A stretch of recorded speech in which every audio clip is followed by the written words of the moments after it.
Alexis Sautron, 24 ans.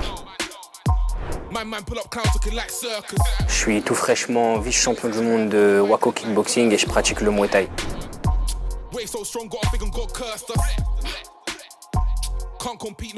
Mon geste parfait, c'est le coup de genou. Krao en thaïlandais. C'est un geste perforant qui perfore l'abdomen, qui vient couper le souffle, qui est extrêmement simple mais difficile à la fois à exécuter. Si on le place bien, si on vise le foie, ça peut être un KO instantané. Ça fait très mal. Là, c'est pas comme les gants. On n'a pas de gants, on n'a pas de protection sur le genou, donc c'est vraiment de l'os. On prend comme si on prenait un os dans l'abdomen.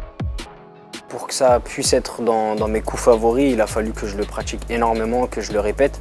Et il faut savoir que dans le Muay Thai, la boxe thaïlandaise, on a une phase de corps à corps.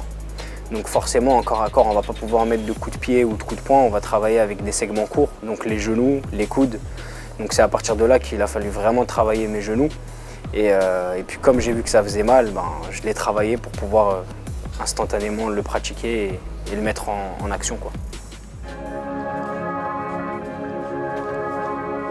Ça n'a pas été simple dans le sens où c'est un transfert d'énergie qu'il faut savoir manier parce qu'on peut s'exposer vite à un contre. Donc il faut vraiment faire attention quand on met le genou et il y a beaucoup de défauts facilement assimilables sur ce geste. On peut vite prendre des défauts et ça peut être très très dangereux pour celui qui l'exécute. Quand je suis arrivé en Thaïlande, je levais mon genou trop haut. Donc il y a eu beaucoup de rectifications sur ça et je me rappelle une fois quand j'étais au PAO, j'ai voulu mettre un genou au Thaïlandais qui me les tenait. Et en fait, il m'a mis une esquive et il m'a mis un balayage. Donc il m'a balayé en fait et je suis tombé par terre.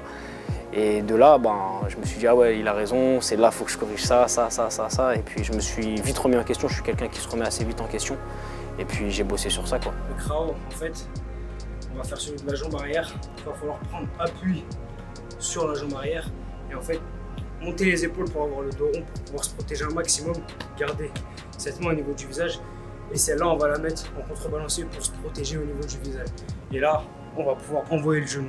Et le but, c'est de pouvoir placer la hanche comme si on mettait un direct devant. Bam.